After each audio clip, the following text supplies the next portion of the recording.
యాకోబు పత్రిక మొదటి అధ్యాయం 2, 3, 4 వచనాలు ఒకసారి చదువుకుందాం. యాకోబు పత్రిక మొదటి అధ్యాయం 2, 3, 4 వచనాలు చదువుకుందాం. నా సహోదరులారా, మీ విశ్వాసము కలుగు పరీక్ష ఓర్పును పుట్టించునని ఎరిగి మీరు నానా విధములైన శోధనలో పడినప్పుడు అది మహా ఆనందమని ఎంచుకొనుడి. మీరు సంపూర్ణులను అనునాగులను ఏ విషయంలోనైనను కొదువు లేని వారై ఉండునట్లు ఓర్పు తన క్రియను కొనసాగింపజేయుడి. ప్రార్థన చేసుకుందాం. దయగలిగిన ప్రభువా, వాక్యాన్ని బట్టి వందనాలు. వాక్యంలో ఉండే సత్యాన్ని మేము గ్రహించి అర్థం చేసుకొని వాక్యానుసారమైన ఆత్మీయ జీవితాన్ని మేము ఎల్లప్పుడూ జీవించే భాగ్యాన్ని మాకు అనుగ్రహించమని మాట్లాడుతున్న నన్ను మీ శిలోచాక మరుగుపరుచుకొని మీ బిడ్డలకు కావాల్సిన వాక్యాన్ని మీరే అనుగ్రహించి మీరే మహిమ ఘనత ప్రభావాలు పొందుకొనమని నజరేయుడైన యేసు పరిశుద్ధ నామంలో అతి వినయంగా బ్రతిమాలు వేడుకొంచున్నాం తండ్రి. యాకోబు యేసు ప్రభు యొక్క భౌతికమైన తండ్రి, బ్రదర్, సహోదరుడు. అంటే ఈ లోకంలో యేసు ప్రభు 33.5 సంవత్సరాలు జీవించాడు కాబట్టి ఆయనకి 4 బ్రదర్స్, 2 సిస్టర్స్. సో ఈ భౌతిక బ్రదర్స్లో ఒక బ్రదర్ యాకోబు. కాబట్టి ఆయన ముందు యేసు ప్రభుని నమ్ముకోలేదు, కానీ ఎప్పుడైతే యేసు ప్రభు మరణించి సమాధి చేయబడి తిరిగి లేచాడో, రిజరక్షన్, పునరుద్ధానుడైన యేసు ప్రభు యాకోబుకి ప్రత్యక్షమయ్యాడు. అప్పుడు ఆయన యేసు ప్రభు నిజమైన దేవుడు, మెస్సయ్య అని తెలుసుకొని ఆయనని నమ్ముకొని అంగీకరించి యేసు ప్రభుని తన సొంత రక్షకుడిగా, ప్రభువుగా స్వీకరించి యెరూషలేము సంఘంలో ఒక పెద్ద నాయకుడిగా ఆయన ఉంటూ, మరి యూదులకు అన్యులకు ఉండే వ్యత్యాసం అంటే క్రైస్తవుడిగా కావాలంటే సున్నతి పొందాలి అని యూదులు చెప్తున్నారు కాబట్టి ఆ యొక్క సమస్యని పరిష్కరించడానికి యెరూషలేం కౌన్సిల్ని కండక్ట్ చేశాడు. ఆ యెరూషలేం కౌన్సిల్లో దానంతటికీ నాయకుడు యాకోబు. సో దాన్ని ఆయనే పరిష్కరించి చివరికి ఏమన్నాడంటే, యూదులు అన్యులు అందరూ కూడా సంఘంలో సమానులే, ఎవరు కూడా మరి సున్నతి పొందడం వలన కాదు, కానీ యేసు ప్రభుని రక్షకుడిగా, ప్రభువుగా స్వీకరించడం ద్వారానే మరి ఆయన బిడ్డలుగా మార్చబడతారు, సంఘం అనే శరీరంలో జత చేయబడతారు అనే నిర్ణయాన్ని యాకోబే తేల్చి చెప్పాడు. అపోస్తల కార్యం 15వ అధ్యాయంలో ఈ కౌన్సిల్ గురించి అంతా రాయబడి ఉంది. మరి ఈ యొక్క పత్రికను 5 అధ్యాయాల్లో మనకు చెప్పేది ఏంటంటే, యేసు ప్రభుని నమ్ముకున్న విశ్వాసి, అంటే యేసు ప్రభుని రక్షకుడిగా, ప్రభువుగా స్వీకరించిన ప్రతి విశ్వాసి ఆత్మీయంగా అభివృద్ధి పొంది ఆత్మీయమైన పరిపూర్ణతలోనికి రావాలి. Spiritual maturity. ఈ 5 అధ్యాయాల్లో అదే అంశాన్ని రాస్తాడు. అంటే ఎవరైతే యేసు ప్రభుని నమ్ముకుంటారో, నిజ క్రైస్తవుడిగా మార్చబడతారో, ఆ యేసు ప్రభుని రక్షకుడిగా, ప్రభువుగా స్వీకరించి ఆయన ద్వారా రక్షింపబడతారు, నీతిమంతులుగా తీర్చబడతారు, పరిశుద్ధపరచబడతారు, విమోచింపబడతారు. మరి దేవుని ఆత్మ, పరిశుద్ధాత్మ శక్తిని, జ్ఞానాన్ని పొందుకుంటారు. దేవుని బిడ్డలుగా, దేవుని రాజ్య వారసులుగా చేయబడతారు. దేవుని యొక్క పరలోక స్వాస్థ్యాన్ని పొందుకుంటారు.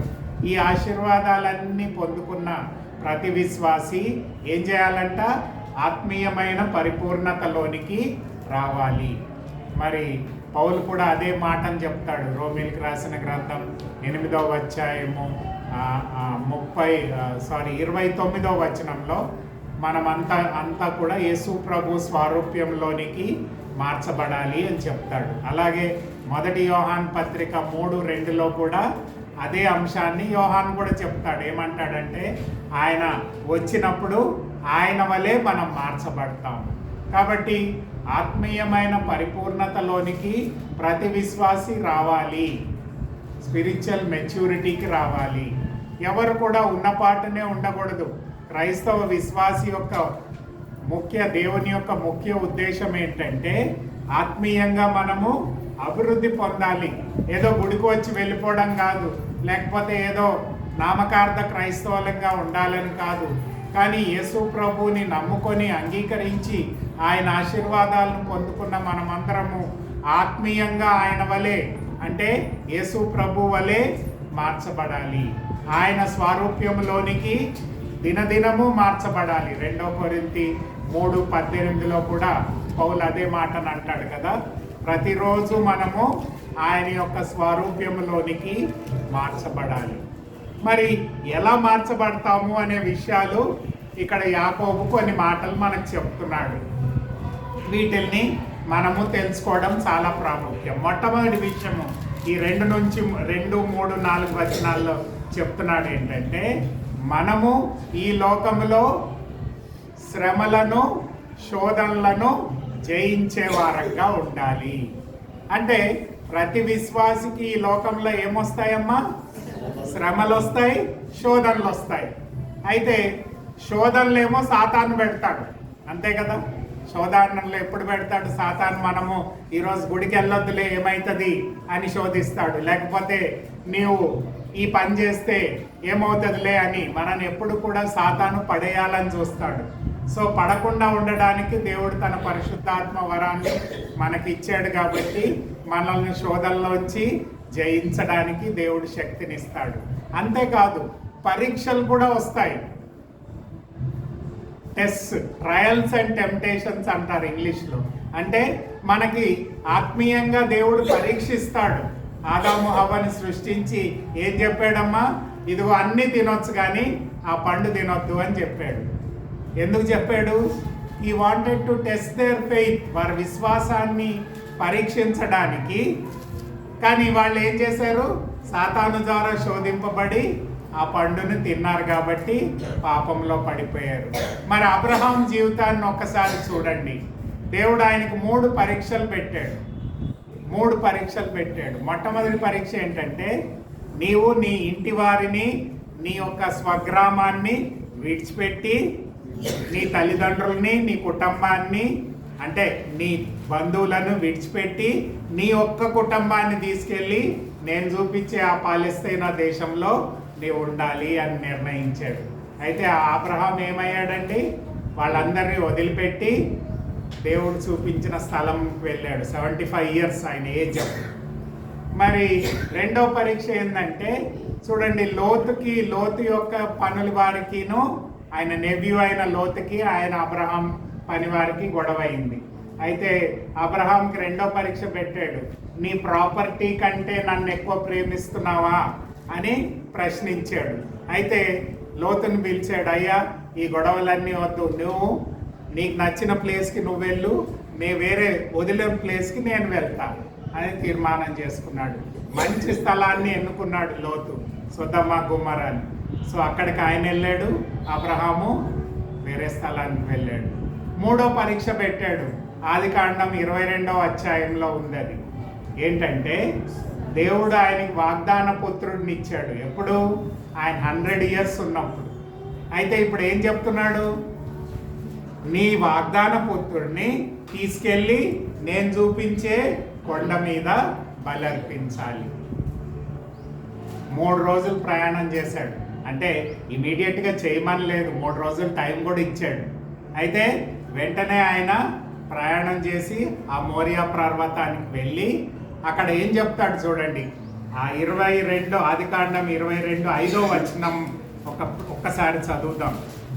అంటే ఎట్లా దేవుణ్ణి మయంపరిచాడు అనే విషయాన్ని మనం తెలుసుకోవాలి. ఆదికాండం 22వ అధ్యాయము 5వ వచనం. బైబిల్ తెరిస్తే చదవండి ఒకసారమ్మా. తన పనివారితో మీరు గాడిదతో ఇక్కడే ఉండుడి, నేనును ఈ చిన్నవాడును అక్కడికి వెళ్ళి దేవునికి మొక్కి మరలా మీ యొద్దకు వచ్చేదము అని చెప్పాను. ఇక్కడ మొక్కి అని ఉంది, ఇంగ్లీష్లో వర్షిప్ అని ఉంది. ఆరాధనకి మనం కొడుకున్నాం కదా. దేవుడు దేంతో ఆరాధించమంటున్నాడు అబ్రహాముని?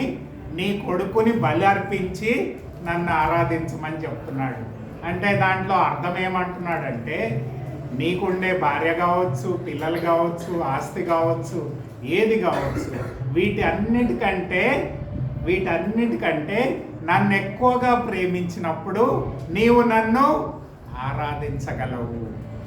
చాలాసార్లు అనేక సంఘాలు ఆరాధిస్తున్నాయి, పాటలు పాడుతున్నాయి, మంచి మంచి మ్యూజిషియన్స్ కొడుతున్నారు. ఎంత బాగా ఆరాధిస్తున్నారని మనము ఎంతో సంతోషిస్తాం, మంచిదే. కానీ దేవుడు కోరే ఆరాధన ఏంటంటే మనకంటే నీకుండే సమస్తానికంటే ఆయనని మనము ఎక్కువగా ప్రేమించినప్పుడు ఆయనని ఆత్మతో సత్యముతో ఆరాధించగలము అని దేవుని వాక్యం చెప్తుంది. అంటే ఇవన్నీ ఏంటన్నమాట? టెస్ట్లు. మొదటిసారి టెస్ట్ చేశాడు, రెండోసారి టెస్ట్ చేశాడు, మూడోసారి టెస్ట్ చేశాడు. ఈ టెస్ట్లు అన్నింటిలో అబ్రహాం ఏమయ్యాడమ్మా? పాస్ అయ్యాడు. కాబట్టి ఆయన దేవుణ్ణి స్తుతించి ఆరాధించు. అందుకనే యాకోబు ఇక్కడ ఏమంటున్నాడంటే, నీవు నిజమైన క్రైస్తవుడివి, పరిపూర్ణుడు కావాలంటే దేవుడు నీ జీవితంలో వచ్చే శోధనలు, అబ్రహాంకి వచ్చినవి మనకు రాకపోవచ్చు, కానీ దేవుడు నీకు వచ్చే శోధనలోనూ, దేవుడు నిన్ను పరీక్షించే నీ విశ్వాసంలోనూ నీవు జయము పొందాలి అని దేవుని వాక్యం. ఇక్కడ 4 కండిషన్స్ మనకు చూపిస్తాడు ఎలాగ జయాన్ని పొందాలి. మొట్టమొదటిది మహా ఆనందం అంటాడు కదా, జాయ్ఫుల్ యాటిట్యూడ్ ఉండాలి. నీవెప్పుడు కూడా శోధనలోనూ పరీక్షల్లో ఏమై ఉండాలి? దేవునిచ్చే ఆనందాన్ని కలిగి వాటిల్ని జయించగలుగుతావు. దేవుని ఆనందం నీలో లేకపోతే వాటిని జయించలేవు. జాయ్ఫుల్గా ఉండాలి. రెండవది అండర్స్టాండింగ్ మైండ్, మనస్సు అంటే ఆలోచన మనస్సును ఉండాలి.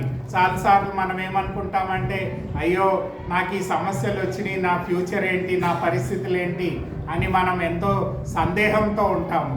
కానీ దేవుడు చెప్తున్నాడు, దేవుడు మన ఫ్యూచర్ని ఎరిగిన దేవుడు. కాబట్టి మనము దేవుని మీద ఆధారపడి మన మనసుని ఆయన మీద పెట్టుకొని మరి ఆలోచన విధానాన్ని దేవుని వాక్యం మీద మనం ఆధారం చేసుకొని మనం ముందుకు వెళ్ళినప్పుడు ఆ శోధనని జయిస్తాము. మూడవది సరెండర్డ్ విల్ అంటాడు. అంటే మన సమస్తము కూడా దేవునికి సమర్పించుకోవాలి. అబ్రహాం అదే చేశాడు కదా. మరి తనకుండే ఆస్తి కావచ్చు, భార్య పిల్లలు కావచ్చు, తనకుండే బంధువులు కావచ్చు, తనకుండే సమస్తం కావచ్చు, వాటన్నిటికంటే ఎవరిని ఎక్కువ ప్రేమించాడు? దేవుణ్ణి ఎక్కువ ప్రేమించాడు. అంటే సరెండర్డ్ విల్, దేవునికి తన చిత్తాన్ని సమర్పించుకున్నాడు. యేసు ప్రభు ప్రార్థన చేశాడు కదా, ఏమని చేశాడు? దేవా నీ చిత్తమైతే ఈ గిన్నె నా యొద్ద నుంచి తొలగించము, అయినప్పటికీ నా ఇష్టం కాదు కానీ he surrendered his will to the father.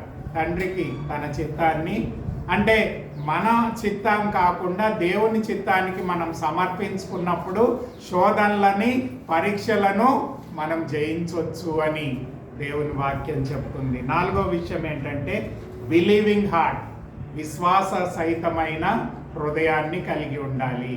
విశ్వాసాన్ని కోల్పోవద్దు. విశ్వాసం లేకుండా మనము నీతిమంతులుగా జీవించడం అసాధ్యము.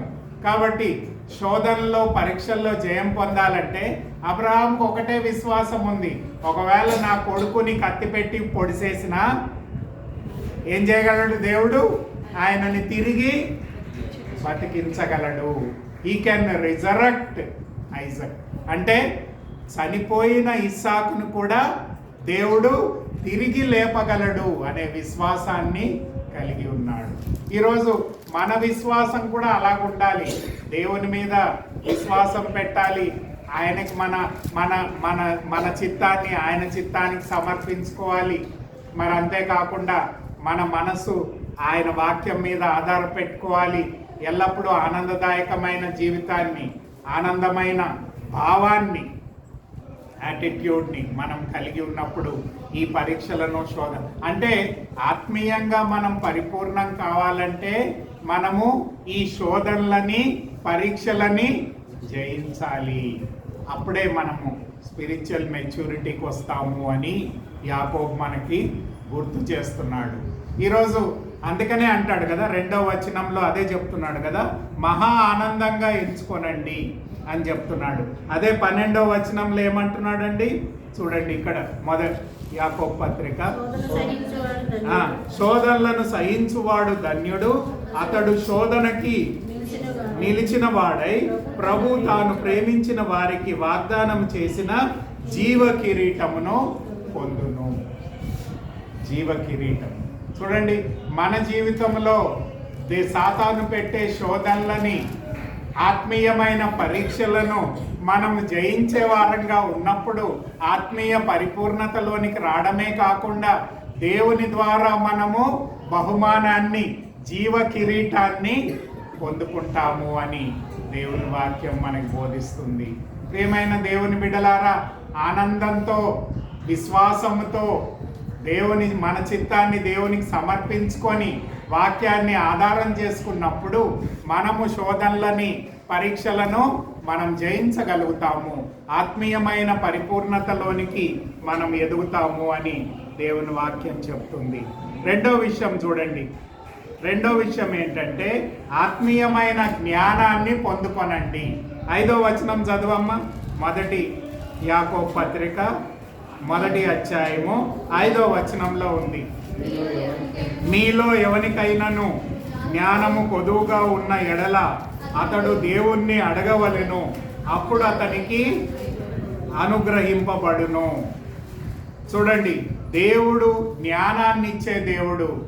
కాబట్టి శోధనలని, పరీక్షలను జయించాలి, మరి ఈ లోకంలో ఆత్మీయంగా జీవించాలి అంటే మనకేం కావాలి? జ్ఞానం కావాలి. అయితే ఈ జ్ఞానాన్ని ఎవరిస్తారంట? దేవుడిస్తాడు. కాబట్టి దేవుణ్ణి అడగాలి మనం జ్ఞానం కోసం. ఈ లోకంలో మనము డబ్బులు ఉండొచ్చు, మరి ఆస్తిపాస్తులు ఉండొచ్చు, అనేకమైన మనకి అవకాశాలు ఉండొచ్చు. కానీ దేవుని వాక్యానుసారంగా మనం అభివృద్ధి పొందాలి అంటే దైవ జ్ఞానాన్ని పొందుకొని ఉండాలి. దైవ జ్ఞానాన్ని పొందుకున్నవాడు ఈ లోకంలో ఆత్మీయమైన పరిపూర్ణతలోనికి ఎదగగలుగుతాడు. అందుకని ఇందాక బ్రదర్ చెప్పాడు బైబిల్ స్టడీకి రండి అని.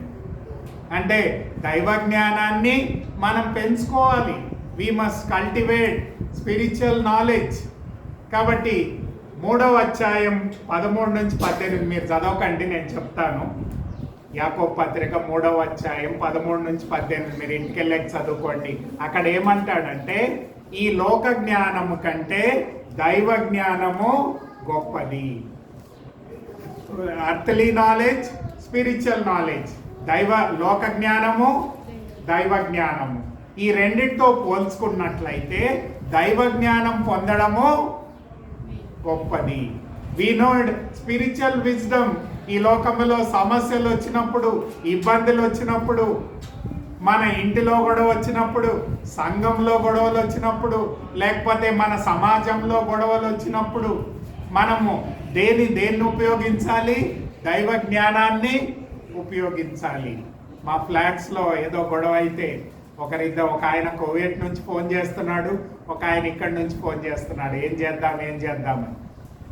అంటే మనము దేవుని యొక్క బిడలంగా దైవ జ్ఞానాన్ని పొందుట ద్వారా, దేవుని యొక్క జ్ఞానం ద్వారా ఈ లోకంలో ఉండే సమస్యలను మనం జయించగలుగుతాము. మరి ఈ లోక జ్ఞానం కంటే దైవ జ్ఞానం గొప్పది అని చెప్తున్నప్పుడు చూడండి 3వ అధ్యాయం యాకోబు పత్రిక 3వ అధ్యాయం 17వ వచనం చూడండి అమ్మా. అయితే పైనుంచి వచ్చు జ్ఞానము మొట్టమొదట పవిత్రమైనది, సమాధానకరమైనది, మృదువైనది, సులభముగా లోబడినది, కనికరముతోను మంచి ఫలముతోను నిండుకొన్నది, పక్షపాతమైనను వేషధారణైనను లేనిదై ఉన్నది.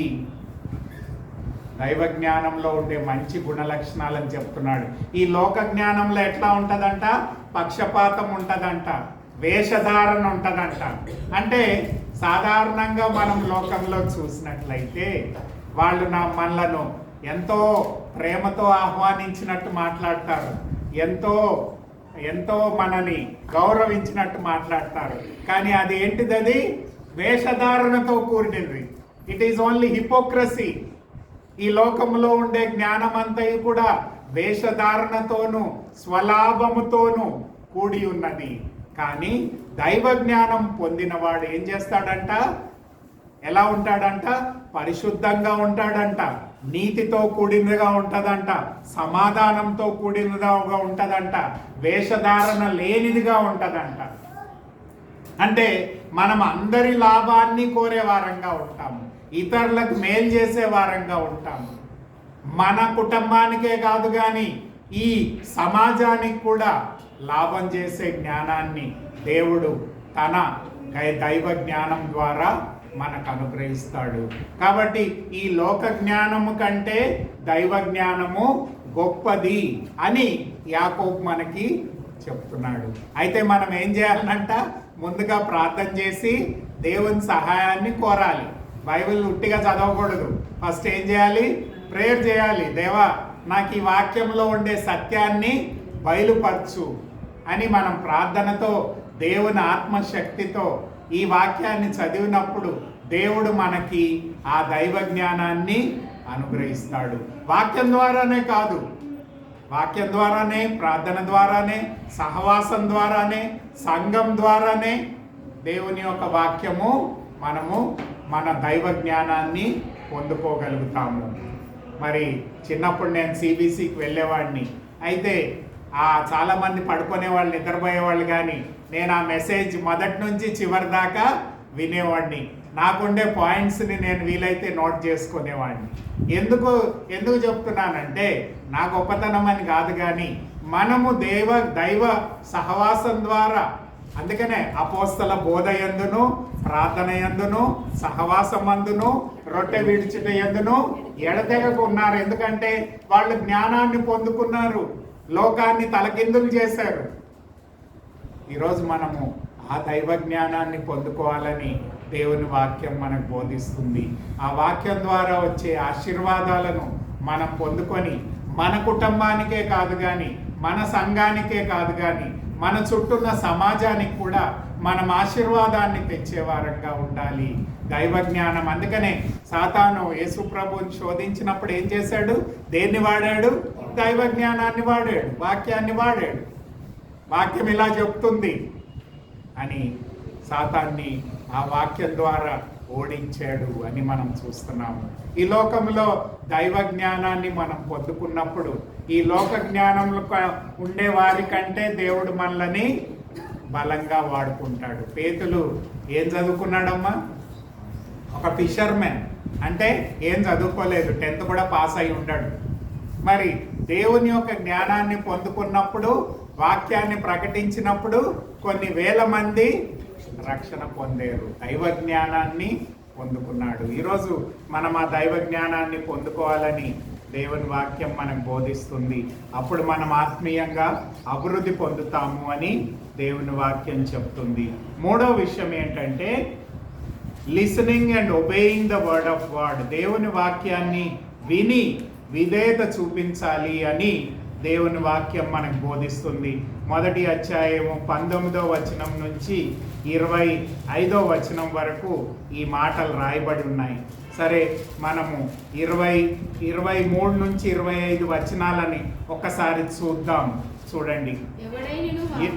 ఎవడైనను వాక్యమును వినువాడై ఉండి దాని ప్రకారము ప్రవర్తింపని వాడైతే వాడు అద్దములో తన సహజ ముఖమును చూచుకొని మనుషుని పోలియుండును. వాడు తను చూచుకొని అవతలికి పోయి వాడు తన ఎట్టివాడే వెంటనే మర్చిపోవును కదా. అయితే స్వాతంత్రం నిచ్చు సంపూర్ణమైన నియమములో తేరి చూచి నిలకుడగా ఉండువాడెవడో వాడు విని మరచువాడు కాక క్రియను చేయువాడై ఉండి తన క్రియలలో ధన్యుడగును. Listening and obedience. దేవుని వాక్యాన్ని వినేవారంగా ఉండాలి. వినుట వలన విశ్వాసం కలుగును అని మనం చూస్తాం. రోమిల్కి రాసిన గ్రంథం 10:17. వినడం మాత్రమే కాకుండా ఏం చేయాలంట? విధేయత చూపించాలి. ఇక్కడ వాక్యం గురించి 4 మాటలు చెప్తాడు చూడండి. అంటే నేను చెప్పేస్తాను. 18వ వచనంలో ఏమంటే, వాక్యం ద్వారా మనం పునర్జన్మను పొందుతాము. రీజనరేషన్. యేసు దేవుని వాక్యాన్ని వినుట ద్వారా పరిశుద్ధాత్మ దేవుడు మనల్ని ఆత్మ ద్వారా తిరిగి జన్మింపజేస్తాడు. రీజనరేషన్ జరుగుతుంది వాక్యం ద్వారా. రెండోది ఏం జరుగుతుందంట? 23వ వచనంలో ఇప్పుడు చదివాము. వాక్యం ఏంటంట? అద్దం లాంటిది. అద్దం. మనం అందరం పొద్దున్న లేవగానే అద్దంలో చూస్తాం కదండి. పురుషులు చూస్తారు, స్త్రీలు ఎక్కువ చూస్తారు. ఆ కాలంలో స్త్రీలు ఎక్కువ చూసేవాళ్ళు, ఈ కాలంలో పురుషులు కూడా ఎక్కువ చూస్తున్నారు. ఎందుకంటే అద్దంలో ఏం కనిపిస్తుంది? నేను సన్నగున్నానా, లావుగున్నానా? నేను అందంగా ఉన్నానా, అంధకారిగా అందం లేనివాడిగా ఉన్నానా? నేను అందంగా ఉండాలంటే ఏం చేయాలి? నేను ఏ సబ్బు వాడాలి, ఏ పౌడర్ పూసుకోవాలి, ఏ తలకి నూనె రాసుకోవాలి అంటే ఆ అద్దంలో చూసుకొని మనల్ని మనం ఏం చేసుకుంటామండి? సౌందర్యవంతులంగా మార్చుకుంటాం. అంతే కదా? అంతే కదా? మనందరం అంతే. అయితే ఈ అద్దము దేవుని వాక్యము అని చెప్తున్నాడు ఇక్కడ యాకోబు. ఆ అద్దంలో ఏం కనిపిస్తుందంట? మన తప్పులు కనిపిస్తాయంట. మనం ఎలా జీవిస్తున్నాము, ఏం తప్పులు చేస్తున్నాము అనేది ఆ అద్దంలో కనిపించినప్పుడు, ఆ అద్దంలో చూసిన మనం ఎలాగైతే సౌందర్యవంతులంగా మార్చబడతామో, ఆ అద్దాన్ని బైబిల్ వాక్యాన్ని చూసినప్పుడు మనని మనము మార్చుకోవాలి. అద్దంలో మన తప్పులు కనిపిస్తాయి. ఆ తప్పులను మనము సరిదిద్దుకోవాలి. మూడవది ఏంటంట? దేవుని వాక్యము అదొక నైతిక విలువలని చూపించే వాక్యము. మనం ఈ లోకంలో ఎలా జీవించాలి, ఎలా జీవిస్తే దేవునికి మహిమ తెస్తాము అనేది ఈ వాక్యంలో మనకు కనిపిస్తుంది. మరి చాలామంది వాళ్ళ ఇష్టానుసారంగా జీవిస్తారు. కానీ వాక్యాన్ని మనం ఆధారం చేసుకొని జీవించినప్పుడు దేవుడు మనల్ని, మన కుటుంబాన్ని, మన సంఘాన్ని, మన సమాజాన్ని ఆశీర్వదిస్తాడు. కాబట్టి it is an ethical guide. దేవుని వాక్యం ఎలా జీవించాలో, అదేదో మనకి ఎలా జీవించాలో మనకు తెలియపరుస్తుంది. అది ప్రాముఖ్యమైన. నాలుగవది ఏంటంట? It is a standard for judgment. తీర్పుకి అది ఆధారము. రేపు పొద్దున దేవుడు తీర్పు తీరుస్తాడు. విశ్వాసులని తీర్పు తీరుస్తాడు, అవిశ్వాసులను కూడా తీర్పు తీరుస్తాడు. విశ్వాసులని దేంతో తీర్పు తీరుస్తాడు? దీంతోనే. మరి అవిశ్వాసులను దేంతో తీర్పు తీరుస్తాడు? దీంతోనే, వాక్యంతో. అంటే it is the basis for judgment. తీర్పుకి ఇది ఆధారము. ఈరోజు వాక్యానికి నీవు స్పందించినట్లయితే, విధేయత చూపించినట్లయితే ఆశీర్వాదం. ఒకవేళ నీవు వాక్యాన్ని తిరస్కరించినట్లయితే, అవిధేయత చూపించినట్లయితే ఏమంటున్నాడు? ప్రకటన గ్రంథం 20:11-15 అంటాడు, ఎవరి పేరైతే జీవ గ్రంథంలో లేదో, ఎవరైతే దేవునికి విరోధంగా జీవిస్తారో, అబద్ధికులో, విగ్రహారాధికులో, మోసగాళ్ళలో, వ్యభిచారులో, ఇతరులని చంపేవారుగా, మర్డరర్స్, వీళ్ళందరూ కూడా అగ్నిగుండంలో ధవల సింహాసన తీర్పు అంటాం దాన్ని. కాబట్టి దేవుడు తీర్పు తీరుస్తాడు. కాబట్టి దేవుని వాక్యం మనల్ని పరిశుద్ధపరుస్తుంది, నూతన జన్మనిస్తుంది. దేవుని వాక్యం మనకి అద్దంలాగా మన తప్పుల్ని చూసినప్పుడు మనం సరిదిద్దుకోవాలి. దేవుని వాక్యం మనం ఈ లోకంలో ఎలా జీవించాలో మనకి మాదిరిని చూపిస్తుంది. అందుకనే కదా 119:105 దావీదు అంటాడు, నీ వాక్యము నా త్రోవకి, నా పాదాలకి దీపము, నా త్రోవకి. It is a guide to me how to lead a Christian life. అంతేకాకుండా వాక్యము తీర్పుకి ఆధారము. ఈరోజు నీవు దేవుని వాక్యాన్ని అంగీకరిస్తే దేవుడు నిన్ను ఆశీర్వదిస్తాడు.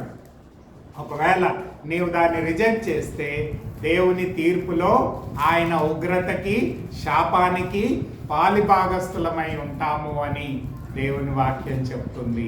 అందుకనే యాకోబు ఏమంటున్నాడంటే, ఈ అద్దంలో చూసుకున్న మీరు మీ జీవితాన్ని వాక్యానుసారంగా నడిపించుకోవాలి, విధేయత చూపించాలి, దేవుని వాక్యానికి లోబడాలి. అప్పుడు మీరు ఆశీర్వదింపబడతారు అని దేవుని వాక్యం. కాబట్టి మనం ఆత్మీయ పరిపూర్ణతలోనికి రావాలి అంటే మన శోధనలను పరీక్షలను పాస్ అవ్వాలి. రెండవది దైవ జ్ఞానాన్ని పొందాలి. మూడవది చెప్తున్నాం ఏంటంటే వాక్యాన్ని వినాలి, అంగీకరించాలి, విధేయత చూపించాలి. ఈరోజు మనం వింటున్నామేమో కానీ అంగీకరించట్లేదు, అంగీకరిస్తున్నామేమో విధేయత చూపించట్లేదు. ఈ మూడు కోణాల్లో దేవుని వాక్యాన్ని మనము అంగీకరించినప్పుడు దేవుని యొక్క ఆశీర్వాదాన్ని మనం పొందుకుంటాము అని యాకోబు పత్రిక 1వ అధ్యాయం 19 నుంచి 25 వచనాల్లో మనకు తెలియపరుస్తున్నాడు. 4వ విషయం ఏం చెప్తున్నాడంటే విశ్వాసంతో కూడిన క్రియలను మనం కలిగి ఉండాలి. చూడండి 2వ అధ్యాయం 26వ వచనంలో ఏమంటాడంటే క్రియలు లేని విశ్వాసము మృతము. Faith without works is dead. అంటే విశ్వాసం ఉంది కానీ ఏమి లేవు, క్రియలు లేవు. అయ్యా నేను నమ్ముకున్నాను యేసు ప్రభుని అని లోకానికి మనం చెప్తున్నాము, కానీ మన అనుదిన జీవితంలో ఆ వాక్యానుసారమైన ఆత్మీయ జీవితము లేక క్రియలతో కూడిన జీవితాన్ని మనము జీవించటలేదు. క్రియలు అంటే ఏంటన్నమాట? దేవుణ్ణి నమ్ముకున్న వారు దేవుడు సంకల్పించిన క్రియలను చేయాలి. ఎఫెసీయులకు రాసిన పత్రిక 2వ అధ్యాయం 10వ వచనం చూడండి ఒకసారి. ఎఫెసీయులకు రాసిన పత్రిక 2వ అధ్యాయం 10వ వచనం చూడండి ఒకసారి. ఎఫెసీ 2:10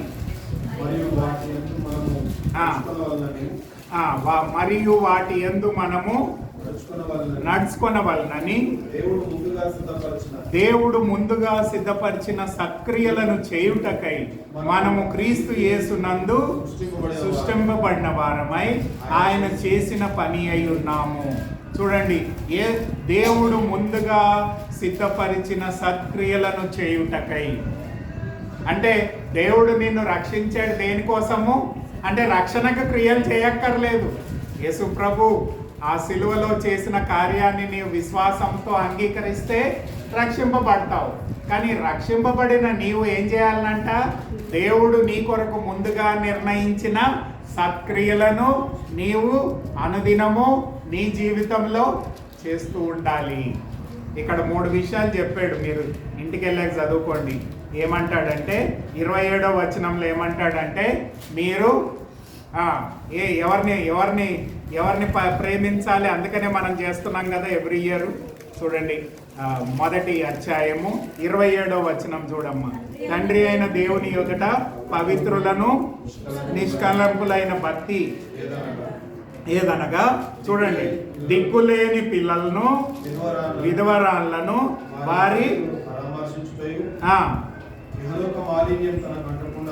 పరామర్శించుటయు ఇహలోక మాన్యం తనకంటకుండా తాను కాపాడుకోండి. అంటే ఎవరిని చూడాలంట? ఆర్ఫన్స్ని, విడోస్ని నీవు కేర్ చేయాలి. వారిని దిక్కులేని వారిని నీవు ప్రేమించాలి, వారికి వీలైతే సహాయం చేయాలి అనే విషయాన్ని ఇక్కడ యాకోబు మనకు బోధిస్తున్నాడు. నిజంగా పూర్ అంతేకాదు, మరి మీరు మళ్ళీ చదువుకోండి 2వ అధ్యాయం 14 నుంచి 26 ఏమంటాడంటే ఎవరైనా నీ ఇంటికి వచ్చి అయ్యా నాకు భోజనం లేదు, పానం లేదు, ఎల్లయ్యా నీ గురించి నేను ప్రార్థన చేస్తాను అని చెప్తే నీవు నిజమైన విశ్వాసివా? నీ దగ్గర ఉండే పప్పుచారన్నా లేకపోతే అన్నమన్నా ఏం చేయాలి? వాళ్ళకి పెట్టాలి. అంటే పేదవారిని, కష్టంలో ఉన్నవారిని, విధవరాళ్ళని, ఆర్ఫన్స్ని నీవు ప్రేమించాలి. ప్రేమించడం అంటే ఏంటి? సహాయం చేయాలి. You must do some help to them. ఈరోజు మనము విశ్వాసులమి అని చెప్పుకున్న మనము ఇతరులకి సహాయం చేసే వారంగా ఉండాలి, ఇతరులని ప్రేమించే వారంగా ఉండాలి. సంఘంలో దేవుడు మనల్ని ఎందుకు పెట్టాడంటే ఆదిమ సంఘంలో వాళ్ళు ధనికులుండే విశ్వాసులంతా కూడా వాళ్ళ భూములను అమ్మి ఆ యొక్క అపోస్తల పాదాల దగ్గర ఎందుకు పెట్టారంటే పేదవాళ్ళకి ఎవరికైతే ఎవరికైతే అన్నపానాలు లేవో, ఎవరికైతే ఇండ్లను వదిలిపెట్టి వచ్చారో వాళ్ళందరికీ ఏం చేసేవారు? డిస్ట్రిబ్యూట్ చేసేవారు. అంటే పేదవాళ్ళని కనికరించేవాళ్ళు, విధవరాళ్ళకి భోజనం పెట్టేవారు, ఆర్ఫన్స్కి ఆధారం ఇచ్చేవారు. ఈ ఆదిమ సంఘంలో ఈ కార్యక్రమాలన్నీ కూడా చేస్తూ ఉన్నారు. ఈరోజు మన విశ్వాసం ఎలా ఉండాలంటే ఇతరులకి సహాయకారిగా ఉండాలి అని దేవుని వాక్యం చెప్తుంది. మనం అనుకోవచ్చు, దేవా నేను పెద్ద గొప్పవాడిని కాకపోవచ్చు, అయినా నాకు ఉండే దాంట్లో నేను ఇతరులకి సహాయం చెయ్యాలి. మా వైఫ్ ఇప్పుడు అంటే ఆమె సండే స్కూల్ ఇన్ఛార్జ్, కానీ అనుకోకుండా ఆమెని లయన్స్ క్లబ్లో ప్రెసిడెంట్ చేశారు. అయితే వాళ్ళు నిన్న క్యాన్సర్ హాస్పిటల్కి వెళ్ళి అక్కడ ఉండే చిన్నపిల్లలకి పళ్ళు పలహారం ఇచ్చారు. నేనే కొని తెచ్చాను మార్కెట్కి వెళ్ళి. దాదాపు 120 యాపిల్స్, బిస్కెట్లు కొని, ఇంకా మిగతా క్లబ్స్ వాళ్ళు కూడా తీసుకొచ్చి అక్కడ ఉండే పేదవాళ్ళకి అక్కడ ఉండే డాక్టర్ని తీసుకొని వెళ్ళి డిస్ట్రిబ్యూట్ చేశారు. నేను అనేది ఏంటంటే దేవుడు మనకిచ్చే వాటిలో మనము దేవుని కొరకు సాక్షిగా ఉండాలి. అన్ని చోట్ల నీవు ప్రసంగం చేయక్కర్లేదు, అన్ని చోట్ల నీవు ఏదో నేను పవిత్రుడిని అని చెప్పుకోవాల్సిన అవసరం లేదు. నీవు చేసే చిన్న కార్యం ద్వారా దేవుడు మహిమ పొందుతాడు. నీవు ఇతరులకి మేలుకరమైన జీవితాన్ని జీవించాలి. ఫెయిత్ విత్ గుడ్ డీడ్స్ అని అంటున్నాడు.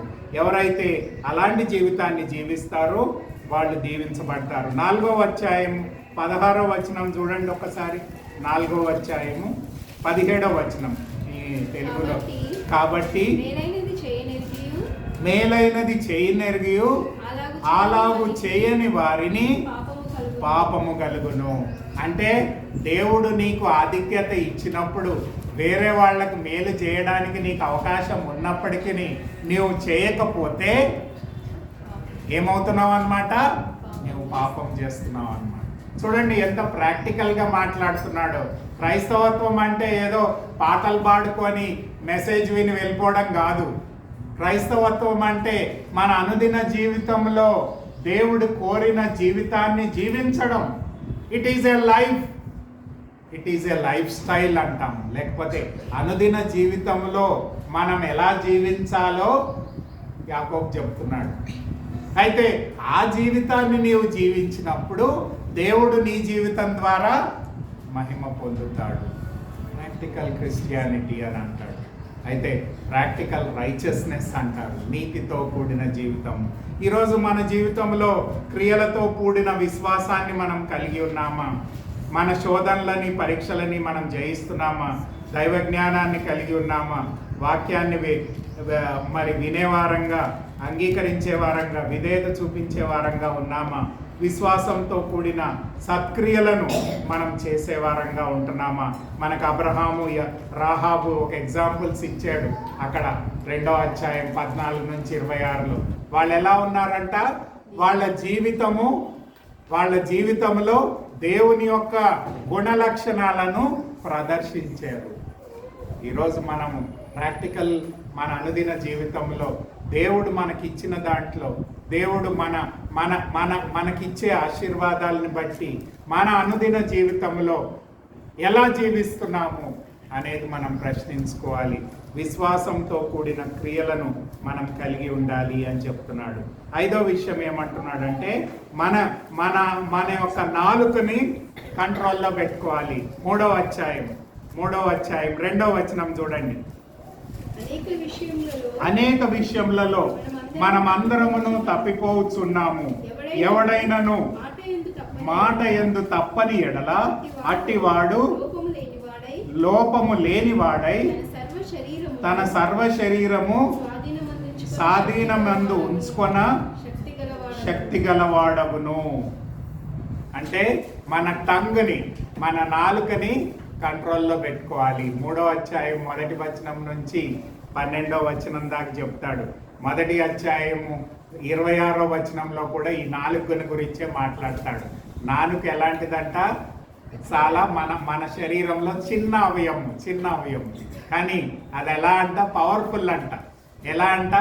అగ్నితో కూడిందంట. అగ్ని అంటే చిన్న మ్యాచ్ స్టిక్ వేస్తే అగ్ని వస్తుంది, అదంతా కూడా కాలిపోతుంది. లాస్ట్ టైం మనం విన్నాం కదా, అమెరికాలో ఏమైంది, ఆ కాలిఫోర్నియా ఏరియాలో అంతా కూడా కాలిపోయింది. అంటే ఈ చిన్న నాలుక అంత పెద్ద మంటను తేగలిగింది. అంతేకాదంట, నాలుక పాయిజన్ అంట. అంటే పాయిజన్ ఏమంటామమ్మా? విషం. అంటే ఈ నాలుక ద్వారా మనము అగ్నిని తేగలము, విషాన్ని కూడా పంచగలము. కాబట్టి మన నాలుకని మనం కంట్రోల్లో ఉంచుకుంటే మనం ఆత్మీయంగా పరిపూర్ణతలోనికి వస్తాము అని యాకోబు మనకి బోధిస్తున్నాడు. మరి ఈరోజు మన నాలుక, చాలా మంది నాలుక కంట్రోల్లో ఉండదు, ఇష్టం ఉన్నట్టు మాట్లాడతారు, ఇతరులని దూషిస్తారు, ఇతరుల మీద చెడ్డ మాటలు చెప్తారు, ఇతరుల మీద అబద్ధాలు చెప్తారు, ఇతరులని కింద పరుస్తారు. మరి ఇలాంటి మాటలు మాట్లాడేవారు దేవుని బిడ్డలా కాదా అనేది యాకోబు మనకు బోధిస్తున్నాడు. నీ నాలుకను నీవు కంట్రోల్లో ఉంచుకున్నప్పుడే నీవు ఆత్మీయంగా ఎదుగుతావు. చూడండి, యెషయా గ్రంథం 50వ అధ్యాయం 4వ వచనంలో, ఇంగ్లీష్లో చాలా బాగుంది కానీ తెలుగులో చదవండి. యెషయా గ్రంథం 50వ అధ్యాయము 4వ వచనంలో ఒక చక్కని మాట రాశాడు. అలసిన వాణిని మాటల చేత ఊరడించు జ్ఞానము నాకు కలుగునట్లు శిష్యునికి తగిన నోరుని యెహోవా నాకు దయచేసి ఉన్నాడు. శిష్యులు వినునట్లుగా నేను వినుటకై ఆయన ప్రతి ఉదయమున వినుబుద్ధి పుట్టించుచున్నాడు. అంటే వెల్ ఇన్స్ట్రక్టెడ్ టంగ్. అంటే దేవుని వాక్యాన్ని ఎవరైతే చదివి ధ్యానించి అంగీకరించి విధేయత చూపిస్తారో వాళ్ళకి దేవుడు ఏమిస్తాడంట? మంచి నాలుకనిస్తాడంట. వెల్ ఇన్స్ట్రక్టెడ్ టంగ్ అంటే వాక్యం ద్వారా చెప్పగలిగే నాలుకనిస్తాడంట. అయితే ఎవరైతే దుఃఖంలో ఉన్నారో, బాధలో ఉన్నారో, కష్టంలో ఉన్నారో వాళ్ళకి ఏమవుతుందంట? ఎప్పుడైతే నీ మాట, అంటే దేవుని ద్వారా పుట్టించిన మాటలు, దేవుని వాక్యం ద్వారా పుట్టించిన మాటలు, దేవుడు నీకు అనుగ్రహించిన దైవ జ్ఞానం ద్వారా పుట్టిన మాటలు నీవు ఎప్పుడైతే పలుకుతావో అప్పుడేమవుతుందంట? వాళ్ళకి ఆదరణ కలుగుతుంది, వాళ్ళకి ధైర్యం కలుగుతుంది, వాళ్ళకి మేలు కలుగుతుంది. అలాంటి మాటలు మాట్లాడడానికి దేవుడు ఏం చేస్తాడంట? నీ నాలుకని ప్రతిరోజు తన వాక్యం ద్వారా సిద్ధపరుస్తాడు. చూడండి ఎంత ఎంత ఎంత శ్రేష్టమైన మాటను యెషయా ప్రవక్త చెప్తున్నాడు. ఈరోజు ప్రతిరోజు నీవు ఆ దేవుని వాక్యాన్ని విని అంగీకరించి విశ్వసించి విధేయత చూపించినప్పుడు ఆ వాక్యాన్ని నీవు దుఃఖంలో, బాధల్లో, కష్టాల్లో ఉన్నవారికి నీవు చెప్పినప్పుడు ఏమవుతుంది? వాళ్ళకి ఆదరణ కలుగుతుంది, సంతోషం కలుగుతుంది, సమాధానం కలుగుతుంది, ఉత్సాహం కలుగుతుంది. అయ్యో నేను కూడా వాళ్ళ వలె మార్చబడతాను అనే ఒక తీర్మానంలోనికి వాళ్ళు వస్తారు. Well instructed tongue. అలాంటి నాలుకని నీవు కలిగి ఉండాలి. నీ మాటలు వినడానికి అనేక మంది ఆసక్తిని చూపియాలి. నీవు చెప్పక్కర్లేదు, వాళ్ళే నీ దగ్గరకు వస్తారు. వాళ్ళకి నీవు దేవుని వాక్యముల ద్వారా వాళ్ళని హెచ్చరించినప్పుడు వాళ్ళు ఆదరింపబడతారు, ఆశీర్వదింపబడతారు అనే మాటల్ని మనం ఇక్కడ చూస్తున్నాం. అందుకని యాకోబు ఏమంటున్నాడంటే, నీవు మాట్లాడే ప్రతి మాట ఆశీర్వాదాన్ని తెచ్చే మాటగా ఉండాలి, దేవునికి విధేయత చూపించేదిగా ఉండాలి, దేవునికి మహిమ తెచ్చేదిగా ఉండాలి. మనందరికీ తెలుసు కదా, మత్తయి సువార్త 12వ అధ్యాయం 36, 37 వచనాల్లో మనం పలికే ప్రతి మాటకి ఏం చెప్పాలంట? దేవునికి లెక్క అప్పచెప్పాలి. మత్తయి సువార్త 12వ అధ్యాయం 36, 37 వచనాల్లో ఏమంటాడంటే, నీవు పలికే వ్యర్థమైన మాట ప్రతిదానికి విమర్శ దినమున లెక్క చెప్పవలసి ఉన్నది. దేవునికి మనం లెక్క చెప్పాలి. కాబట్టి మనము మాట్లాడే ప్రతి మాట ఎలా ఉండాలి? దేవుని ద్వారా మనం పొందుకున్న మాటలు, ఆశీర్వాద వచనాలు, దేవునికి ఇతరులకి మేలు కలిగే మాటల్ని నీవు కోరాలి. కొలసి పత్రిక 4వ అధ్యాయం 6వ వచనంలో కూడా పౌలు అదే మాటని చెప్తాడు కదా, ఏమంటాడు? నీవు ఉప్పు వేసినట్టు రుచికరమైన మాటలు మాట్లాడాలి. కొలసీలకు రాసిన పత్రిక 4వ అధ్యాయం 6వ వచనం చూడండి. ప్రతి మనుషునికి ఎలాగ ప్రత్యుత్తరం ఇవ్వవలెనో అది మీరు తెలుసుకొనుటకై మీ సంభాషణ ఉప్పు వేసినట్లు ఎల్లప్పుడూ రుచిగలదిగాను కృపాసహితముగాను ఉండనీయుడి. గ్రేస్ఫుల్, కృపాసహితంగాను, ఉప్పు వేసినట్టు రుచికరంగాను ఉండాలి. అంటే మనం వ్యర్థమైన మాటలు పలకొద్దు, విమర్శించే మాటలు పలకొద్దు, ఇతరులని హేళన చేసే మాటలు పలకొద్దు. దేవుడు కోరిన మాటలను కృపాసహితంగాను, ఉప్పు వేసినట్లు రుచికరమైన మాటలను, ఆశీర్వాదం తెచ్చే మాటలను మనం పలికినప్పుడు మన ద్వారా దేవుడు తన కార్యాన్ని ప్రజల జీవితాల్లో జరిగిస్తాడు. మరి అలాంటి మాటలు మనం మాట్లాడుతున్నామా అనేది ప్రశ్నించుకోవాలి. అలా మాట్లాడినప్పుడే యాకోబు ఏమంటాడు? నీవు ఆత్మీయమైన పరిపూర్ణతలోనికి ఎదగడానికి అవకాశం ఉంటుంది. ఒకవేళ నీ టంగ్ని నువ్వు కంట్రోల్లో పెట్టుకోకపోతే నీవు చేసే మంచి పనులు ఏవి కూడా దేవునికి మహిమ తీసుకురావు. ప్రియమైన దేవుని బిడ్డలారా, అలాంటి జీవితాన్ని మనం జీవిస్తున్నామా? ఆరో విషయం చూడండి. 4వ అధ్యాయము 4వ వచనంలో చెప్తాడు. యాకోబు పత్రిక 4వ అధ్యాయము లోక స్నేహము దేవుడితో వైరమని మీరు ఎరగాలి. కాబట్టి ఎవడు ఈ లోకంతో స్నేహం చేయకూడదు, వాడు దేవునికి శత్రువు. 7:8 బ్రదర్, 7:8లో ఏముందంటే, దేవునికి లోబడి ఉండుడి, అపవాదిని ఎదిరించుడి, అప్పుడు వాడు మీ యొద్ద నుంచి పారిపోవును. దేవుని యొద్దకు రండి, అప్పుడు ఆయన మీ యొద్దకు వచ్చును. పాపులారా, మీ చేతుల్ని పరిశుద్ధపరచుకొనుడి, ద్విమనస్కులారా మీ హృదయములను పరిశుద్ధపరచుకొనండి. డబుల్ మైండెడ్నెస్ అని చెప్తాడు. ఇది మీరు తెలుసుకోవాలి. ఎందుకు అంటే ద్విమనస్కులారా అంటున్నాడు. అంటే దేవుడు కావాలి, లోకము కావాలి. దేవుణ్ణి ప్రేమిస్తామంటాము, లోకాన్ని ప్రేమిస్తామంటాము. అంటే ఈ ద్విమనస్కత్వాన్ని తీసివేసుకోండి. You submit yourself to God. అంటే ఇంకో మాటలో చెప్పాలంటే మత్తయి సువార్త 6వ అధ్యాయం 24వ వచనంలో కొండ మీద ప్రసంగంలో యేసు ప్రభు చెప్తాడు. ఆ మాటను మనం తెలుసుకోవాలి. మత్తయి సువార్త 6వ అధ్యాయము 24వ వచనం, 6వ అధ్యాయం.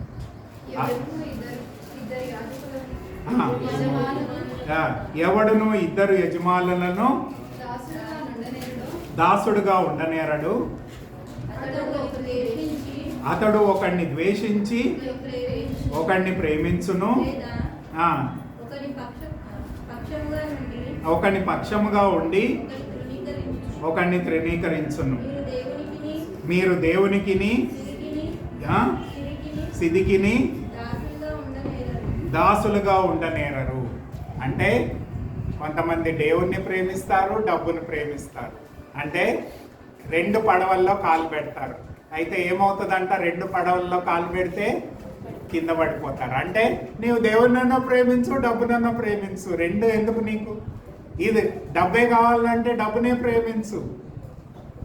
అదే అంటున్నాడు, ద్విమనస్కులారా అంటున్నాడు. అంటే మీరు దేవునికి సంపూర్ణంగా సమర్పించుకున్నట్లయితే ఏమవుతుంది? మీరు సాతాన్ని ఏం చేయొచ్చు? ఎదిరించవచ్చు. అప్పుడు వాడు మీ యొద్ద నుంచి పారిపోతాడు. మనం రెండింటిని ప్రేమించినప్పుడు సాతాను ఏమంటాడు? నువ్వు ఏదో చర్చిలో కూర్చున్నంతసేపేలే, నీ సంగతి నాకు తెలియదా?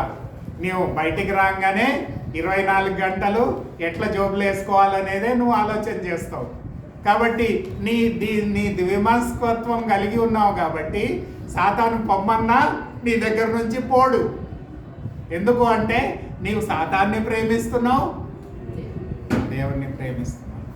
ఎలా చెప్పగలము? యేసు ప్రభువుని పెద్ద కొండ మీదకి తీసుకెళ్ళాడు. సాతాను ఏమన్నాడు? అయ్యా, నీవు కాళ్ళు మొక్కు, నీవు నన్ను మొక్కు, ఈ దేశాలన్నీ కూడా నీకు ఇచ్చేస్తాను అని చెప్పాడు. అయితే యేసు ప్రభు ఏమన్నాడు? నీ దేవుణ్ణి తప్ప ఇంకా దేన్ని కూడా మొక్కను అని చెప్పాడు. అంటే ఇప్పుడు మనం డబ్బుని ఎక్కువగా ప్రేమిస్తున్నామంటే సాతాన్ని మొక్కుతున్నట్టే. మనం అనుకుంటాం నేనేం మొక్కట్లేదు, మనము ఇండైరెక్ట్లీ వీఆర్ ఒబేయింగ్ సేటన్. కాబట్టి ఈ ద్విమనస్కత్వాన్ని తీసివేసుకొని సంపూర్ణంగా దేవుడు డబ్బు ఇవ్వడని కాదండి. చాలామందికి దేవుడు అబ్రహాముకి తన పెట్టుకోలేనంత డబ్బు ఇచ్చాడు, అంటే తన దాచుకోలేనంతగా వర్ధిల్ల చేశాడు. మరి అందరికీ ఇస్తాడా అంటే ఇవ్వడు.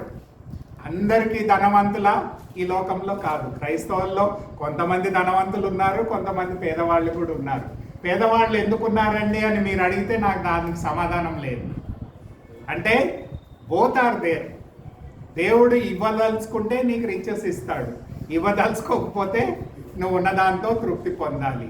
అంటే విమనస్కత్వం కలగకుండా దేవుణ్ణి నీవు ప్రేమించి ఆయన్ని హత్తుకొని ఆయనకు సమర్పించుకుంటే సాతాను నీ యొద్ద నుంచి పారిపోతాడు. దేవుడు నీకు కావాల్సిందంతా కూడా ఇస్తాడు. ఈ టీవీ ప్రసంగికులందరూ కూడా ఎన్నో ప్రసంగాలు చేస్తున్నారు, కానీ వాళ్ళ మనసంతా దేని మీద ఉంది? కింద ఒక స్క్రోలింగ్ నంబర్ వస్తుంది, అయ్యా నీవు నా ప్రసంగం నచ్చుకుంటే ఏం చేయాలి? నాకు కానుక పంపించాలి. అంటే they are interested in earning money than preaching the gospel and winning souls for God. దయచేసి తప్ప అర్థం చేసుకోకండి. చాలా మంది అలాగా మనము ఈ లోకంలో చూస్తున్నాము. ప్రియమైన దేవుని బిడ్డలారా, విశ్వాసులంగా మనం ద్విమనస్కత్వాన్ని కలిగి ఉన్నట్లయితే దేవుని ఆత్మీయ ఎదుగుదలలోనికి రాము అని యాకోబు చెప్తున్నాడు, నేను చెప్పట్లేదు. ఒకవేళ నీవు 2 పడవల్లో కాలు పెట్టినట్లయితే నీవు పడిపోవడానికి ఆస్కారం ఉంది. కానీ దేవుణ్ణి ప్రేమించి సంపూర్ణంగా ఆయనకు సమర్పించుకుంటే దేవుడు నీకు డబ్బు ఇస్తాడు, కావాల్సిందంతా కూడా ఇస్తాడు. ఇవ్వడానికి ఏమీ అది లేదు. మరి యేసు ప్రభు ధనిక ఇంట్లో పుట్టలేదు కదండి, పేదవాళ్ళ ఇంట్లోనే పుట్టాడు కదా. మరి ఫాదర్ చనిపోతే 4 బ్రదర్స్ని, 2 సిస్టర్స్ని, మళ్ళీ తల్లిని ఆయనే పోషించాడు కదా. దేంతో పోషించాడు? కార్పెంటర్ ఉద్యోగం చేసుకొని వాళ్ళని పోషించాడు. ఈరోజు మరి ద్విమనస్కత్వం కలిగి ఉన్నాడా? లేడు. ఆయన దేవునికే సంపూర్ణంగా సమర్పించుకున్నాడు. ఈరోజు మనం కూడా ఈ యొక్క మన జీవితాల్లో దేవునికి సమర్పించుకోవాలి. మనము ఏక మనస్సు కలిగి ఉండాలి, దేవునికి మనం సమర్పించుకోవాలి. అందుకనే ఇక్కడ ఏమిస్తున్నాడంటే 2వ అధ్యాయం 1 నుంచి 12, 4వ అధ్యాయం 13 నుంచి 5 నుంచి 6 వరకు ధనికులైన వారికి హెచ్చరికిస్తున్నాడు. ధనికులైన వారికి హెచ్చరికిస్తున్నాడు, అయ్యా మీ ధనాన్ని బట్టి మీరు గర్వ పొందకండి, వినయాన్ని కలిగి జీవించండి, సాత్వికులుగా ఉండండి, మీ ధనాన్ని దేవుని సేవలో వినియోగించండి, ధారాళంగా ఉండండి అని వాళ్ళ గురించి, గొప్ప వాళ్ళ గురించి చెప్తున్నాడు. ఈరోజు దేవుడు నీకు ధనాన్ని ఇస్తే దేవుణ్ణి బట్టి నీవు స్తుతించి ఆరాధించి దేవుని పరిచర్యలో నీవు వినియోగించే వాడవుగా ఉండాలి అని దేవుని వాక్యం మనకు బోధిస్తుంది. చివరి విషయాన్ని ఏం చెప్తాడంటే చూడండి, 5వ అధ్యాయము 7వ వచనంలో చివరి మాటని చెప్తాడు.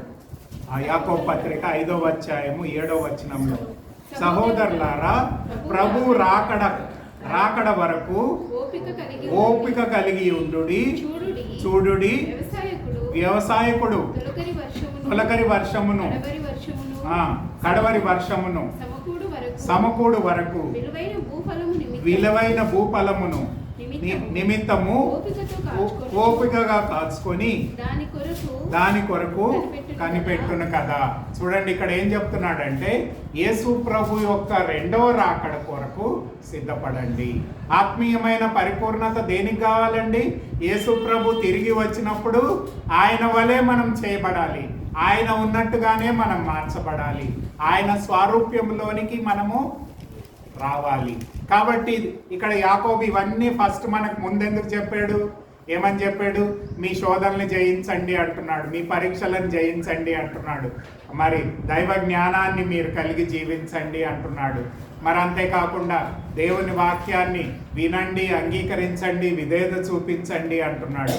మరి సత్క్రియలతో మీ జీవితాన్ని విశ్వాసంలో కొనసాగండి అని చెప్తున్నాడు. మీ నాలుకని భద్రపరుచుకొని వాక్యానుసారమైన మాటల్ని మీరు పలకండి అని చెప్తున్నాడు. మీ జీవితాన్ని రెండు డబల్ మైండెడ్నెస్ లేకుండా, విమనస్కత్వం లేకుండా యేసు ప్రభుకి మీ జీవితాన్ని సమర్పించుకోండి అని. ఇవన్నీ ఎందుకు చెప్తున్నాడంటే, మరి ధనికులారా మీ ధనాన్ని మీరు ఎక్కువగా ప్రేమించకండి, కానీ దేవునికి వినయంతో దాన్ని సమర్పించుకోండి అని చెప్తున్నాడు. ఇవన్నీ ఎందుకు జరుగుతున్నాయి? యేసు ప్రభు రెండోసారి రాబోతున్నాడు. ఆయన రాకడ కొరకు మిమ్మల్ని మీరు సిద్ధపరచుకోనండి. 3 ఎగ్జాంపుల్స్ ఇచ్చాడు, మీరు చదువుకోండి ఇంటికి వెళ్ళాక. 7వ అధ్యాయం నుంచి 20వ వచనం వరకు ఆయన రాకడ కొరకు ఎలా సిద్ధపడాలి అంటే, మొట్టమొదటి సిద్ధపడడం ఏంటంటే శ్రమలను ఓర్చుకోవాలి. శ్రమలను ఓర్చుకోవాలి. ఈ లోకంలో శ్రమలు తప్పవు. 2 తిమోతి 3:12 ఏముందంటే, నీతిమంతుడిగా బ్రతకనుద్దేశించిన వాడందరూ శ్రమను పొందును. శ్రమ లేకుండా క్రైస్తవ జీవితం లేదు. అందుకనే యేసు ప్రభు అంటాడు, ఏమంటాడు? నన్ను ఎవడైతే వెంబడించుకోవాడు తన సిలువనెత్తుకొని తాను ఉపేక్షించుకొని ప్రతిదినము నన్ను వెంబడించండి. లూకాసు వార్త 9వ అధ్యాయం 23వ వచనంలో. అంటే సిలువను దృష్టిలో పెట్టుకున్నా కానీ, యేసు ప్రభుని దృష్టిలో పెట్టుకున్నా కానీ క్రైస్తవ విశ్వాసికి ఏం కలుగుతాయి? శ్రమలు కలుగుతాయి. అంటే శారీరకమైన శ్రమలు కావచ్చు, ఆత్మీయమైన శ్రమలు కావచ్చు. ప్రవీణ్ ఆడమ్స్ అని ఒక యవన దంపతులు వాళ్ళ కుటుంబంతో కలిసి ఈ యొక్క విలేజ్లో వెళ్ళి అక్కడ పరిచర్య చేస్తున్నారు ఎంతో కాలం నుంచి. అక్కడ ఒక ఆయన అడ్డగించి వాళ్ళ మీద తప్పు కేసు బుక్ చేసి పోలీస్ స్టేషన్కి వాళ్ళని నడిపించాడు. పొద్దున కూడా నాకు ఫోన్ చేసి చెప్పాడు, ఫేస్బుక్లో ఇవన్నీ పెట్టారు. అంటే చూడండి, మనము ఈ జీవితంలో ఈ లోకంలో దేవుని కొరకు జీవించినప్పటికీ అనేక సార్లు శ్రమలను ఎదుర్కోవాల్సి వస్తుంది, హింసలను ఎదుర్కోవాల్సి వస్తుంది. అయితే మనకు 3 ఎగ్జాంపుల్స్ ఇచ్చాడు. ఒకటి, ఒక రైతు ఎలాగ పొద్దున లేచినప్పటి నుంచి రాత్రి దాకా కష్టపడతాడు, సీడ్ వేస్తాడు, విత్తనం వేస్తాడు. మొదటి వర్షం పడుతుంది, తర్వాత చివరి వర్షం పడుతుంది. మీలో రైతులు ఉంటే మీకు అర్థమవుతుంది కదా. అయితే ఈ యొక్క వర్షం పడ్డాక ఏమవుతుందంట, ఆ చెట్లు మొలుస్తాయి, ఫలం వస్తుంది, అప్పుడు పంట పండుతుంది. దానికోసం ఎంతకాలం వెయిట్ చేయాలి? కనీసం 3 నెలల్లో 6 నెలల్లో వెయిట్ చేయాలి. అలాగే మనం కూడా శ్రమలలో ఓర్చుకోవాలి. దేవుడు మనకు సహాయం చేస్తాడు. ఒక రైతు వలె ఓర్చుకోవాలి. రెండవది ఏం చెప్తాడు?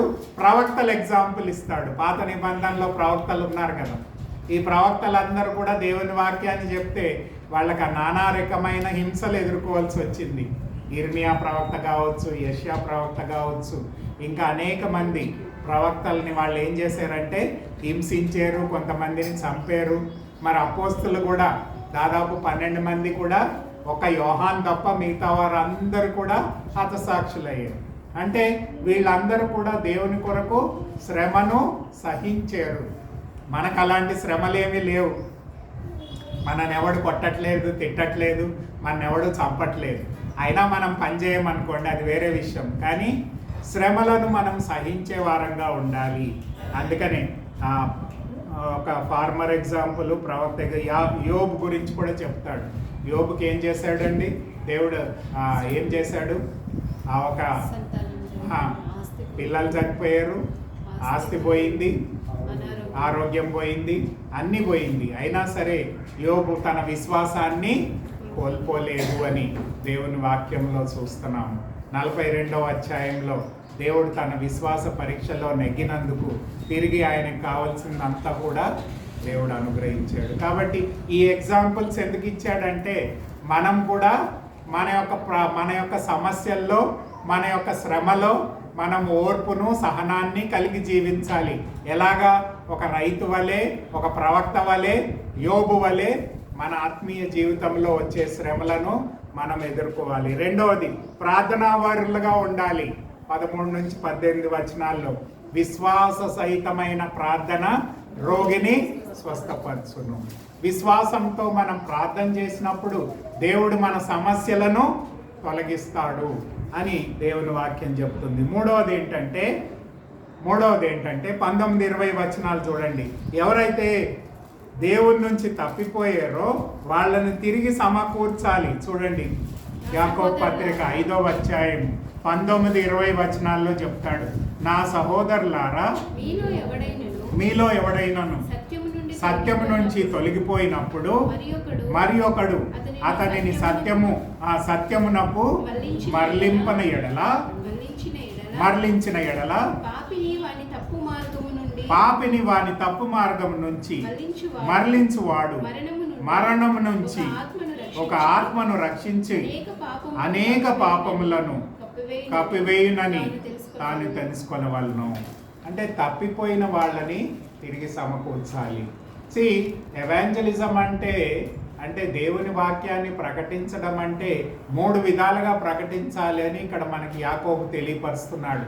ఎవరైతే యేసు ప్రభు వాక్యాన్ని విని ఒకవేళ విశ్వాసంలోనికి వచ్చి మళ్ళీ తొలగిపోతే వాళ్ళని ఏం చేయాలంటే తిరిగి సమకూర్చాలి. మళ్ళీ విశ్వాసంలో ఉండే విశ్వాసులకి దేవుని వాక్యాన్ని బోధించాలి. అన్యులైన వారికి కూడా సువార్తని మనం బోధించాలి.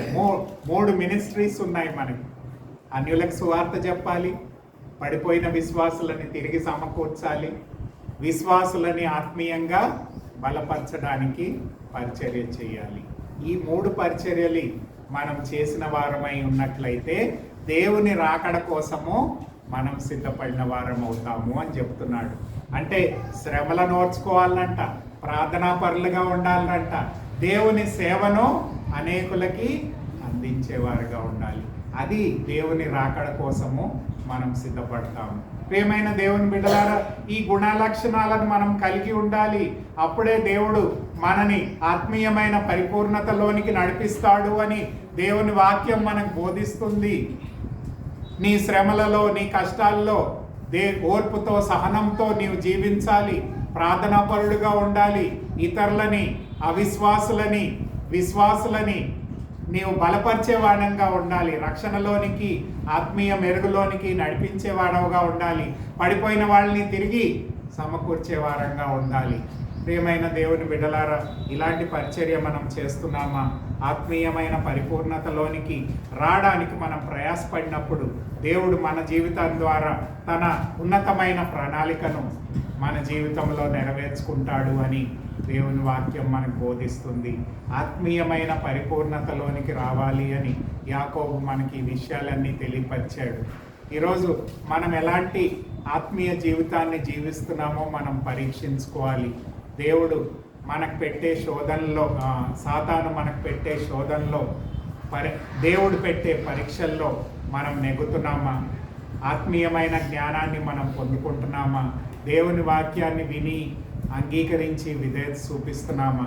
మన నాలుకని మనం దేవునికి ఉపయోగకరంగా ఉపయోగిస్తున్నామా?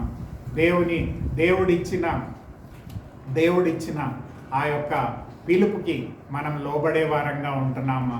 మన ధనాన్ని, మన సంపదని బట్టి మనం గర్వపడకుండా దేవునికి మనం సమర్పించుకొని, మరి సంపూర్ణంగా సమర్పించుకొని దేవునికి యోగ్యమైన జీవితాన్ని మనం జీవిస్తున్నామా?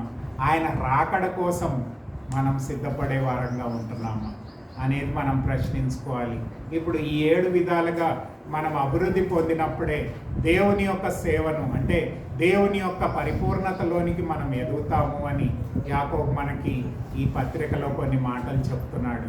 ఈ మాటలన్నీ కూడా మనము అంగీకరించాలి అని పరిశుద్ధాత్మ దేవుడు ఈ దేవుని వాక్యంలో మనకి లిఖింపజేశాడు. కాబట్టి మనమందరము వినడం మట్టుకే కాకుండా అంగీకరించి దేవుని నామానికి మహిమ తెచ్చే వారంగా ఉన్నప్పుడు దేవుడు మనని, మన సమస్తాన్ని ఆశీర్వదిస్తాడు. కళ్ళు మూసుకుందాం, ప్రార్థన చేసుకుందాం.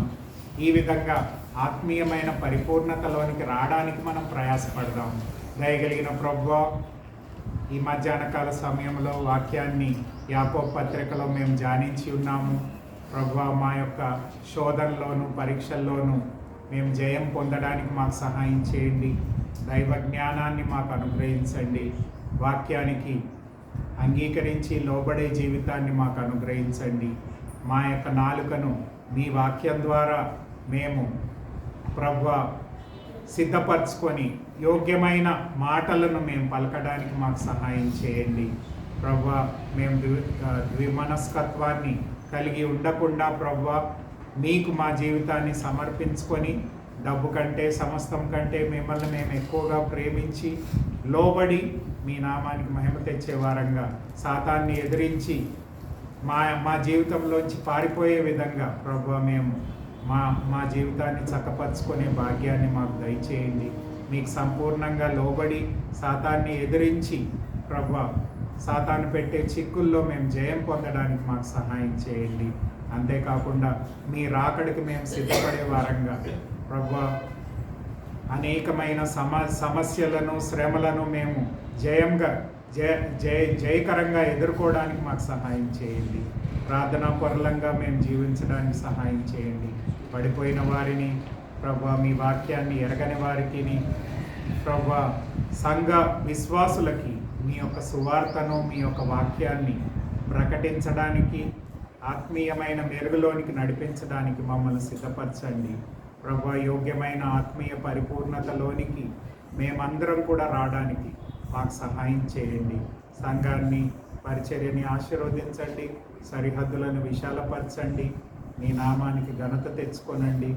మీకే మహిమ ఘనత ప్రభావాలు ఆరోపించుకొని యేసు ప్రభు నామములో అతి పరిశుద్ధంగా అతి వినయంగా బ్రతిమాలి వేడుకుంటున్నాం తండ్రి.